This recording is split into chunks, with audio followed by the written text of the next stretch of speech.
Hi, this is Lori from UnlimitedLifeHacks.com, and today I'm going to show you how to make something a little bit different. They're shaker cards, but going through the tutorials on YouTube, I didn't see anybody making it this way. So maybe there are videos, maybe there aren't, I haven't seen it. This was an original thought that I had when I was out shopping. And in the dollar store, I came across these, I guess 3D buttons. And I thought they were cute. I bought them after Christmas. I bought them for 25 cents. But what I was really interested in was the packaging. And if we open this up,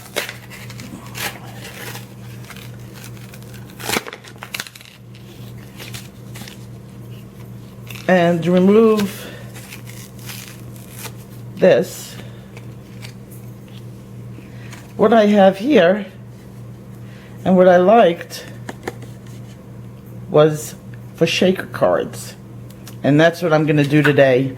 I'm going to recycle packaging to make shaker cards. It's quick and easy, and what I like about this as opposed to the flatter shaker cards is I've got depth, and I even like this because it was slightly angled, and I can add more dimension to the inside of the cards. So let's get started.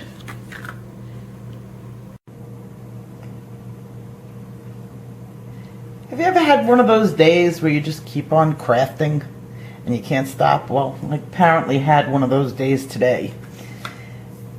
And I'm going to continue this video. This is a second video.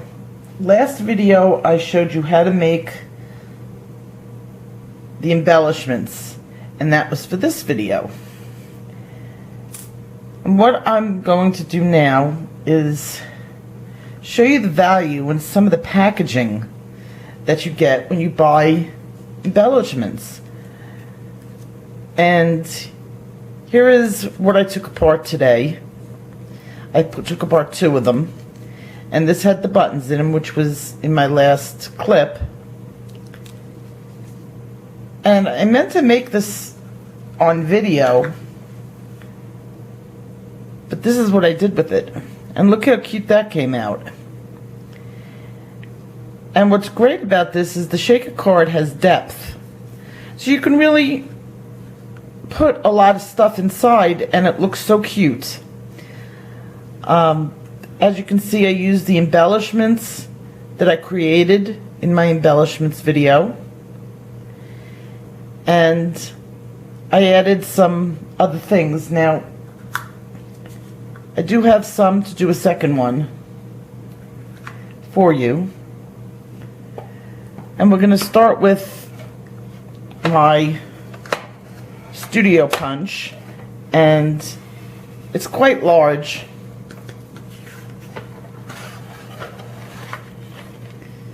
and it makes a lot of noise.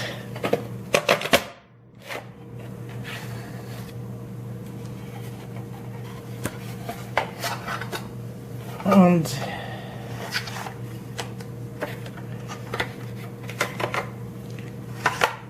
I think I got this punch, I got it at Hobby Lobby.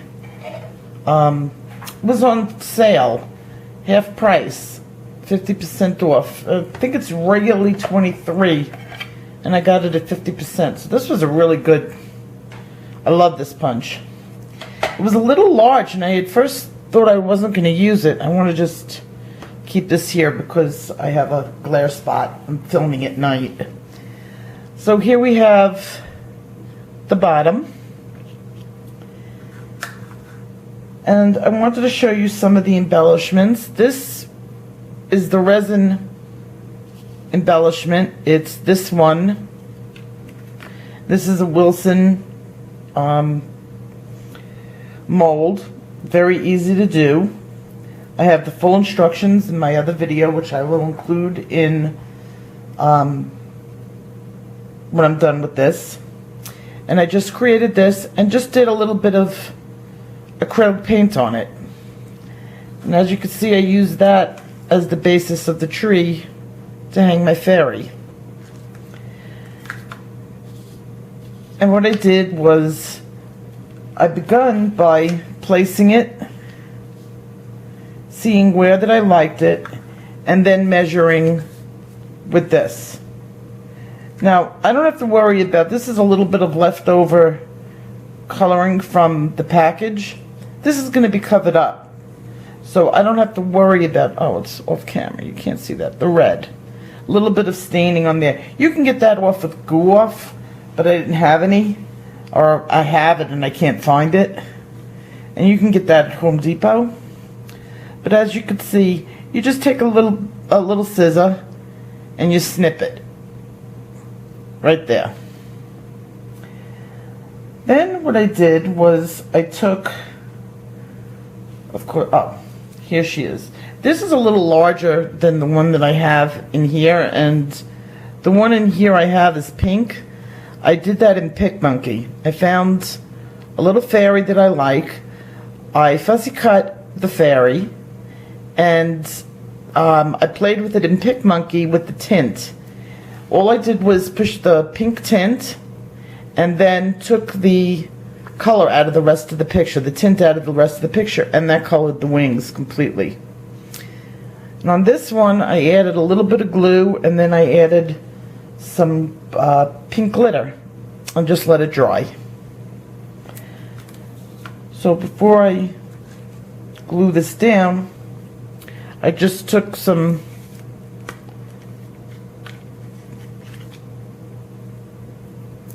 dimensions, popped it onto the back. Now this is, I made it this big so that I could show it nicely on camera, what she looks like. The other one was a little bit small for camera, and I thought it was going to blur. But you just place her where you want her in a three-dimensional pose. With the way this is, you're going to need two. I used two for the other one also.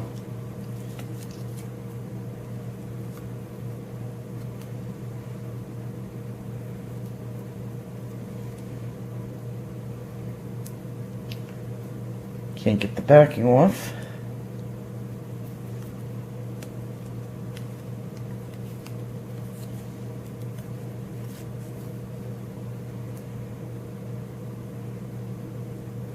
There we go. And that'll raise her up so that you could basically put her anywhere on here.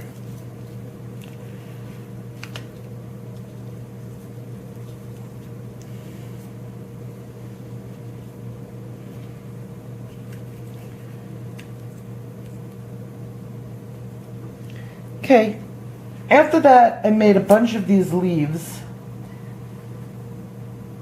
and some flowers. Here's one of the flowers. I wasn't planning on making two of this design, but I just kept going. Put the leaf underneath the flower, glue it down, and there you make that the way what you like it, securing it all.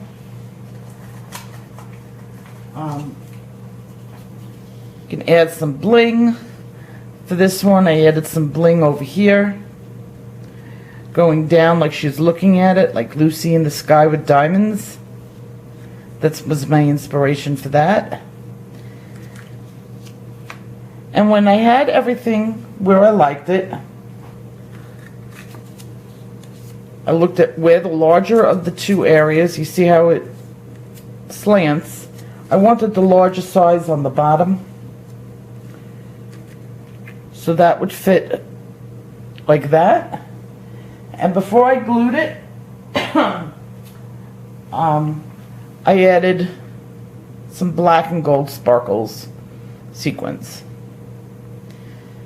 I didn't want to add too much because I didn't want to make it too fussy on the inside.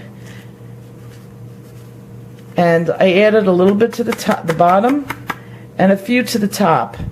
And over here there's a space, so they do come in and out as I shake the card. They do come up and they go back down.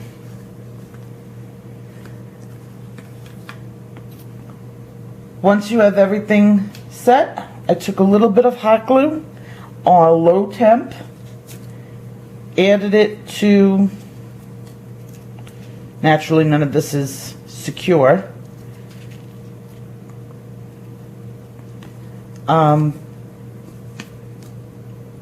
added it to the rim and sealed it. As easy as that. Now you want to hide this edge, no problem.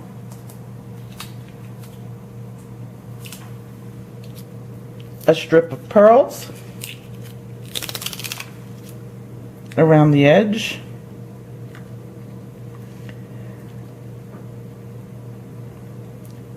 Now if I was going to use this one, I happen to be going to be using it for a different one permanently. That's going to have a red background, so I'm not too worried about it. But through your decorations you can hide any imperfections. Use the glue off. I would continue, then I would tack, probably end up tacking the ends down with, which I did with the other one, with some hot glue. Just makes it a little bit easier. A cat just came home.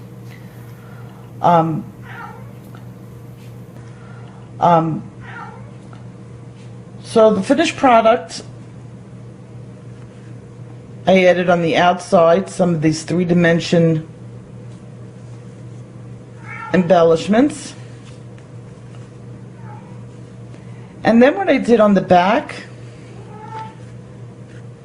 I took another sheet of paper and I glued it to the back, and I kind of cut this off so that you couldn't see it, and I left it going over the leaves so that it gives the leaves a little bit more stability. And when I'm completely done with it, what I'm going to do is I'm going to take another backing, just pop another piece of cardstock to clean it up, place it over the back like such, and that's the finished embellishment. Now I'm going to be using this on, eventually on the outside of a pocket letter. I don't know to who yet. This is just one that I wanted to make because I thought it was so cute, and I was so excited when I got these that I just had to give it a try. So now you know, stay alert, keep your packaging. 10 minutes, 15 minutes, and you got a whole embellishment like this. Good luck to you. I'll see you at my next video. If you liked what you see, please subscribe to learn how to do the embellishments. I have a full tutorial on how to use 3 different mediums to do those embellishments, and all the information will be added when I'm finished with this at the bottom. You guys have a good night. Bye-bye.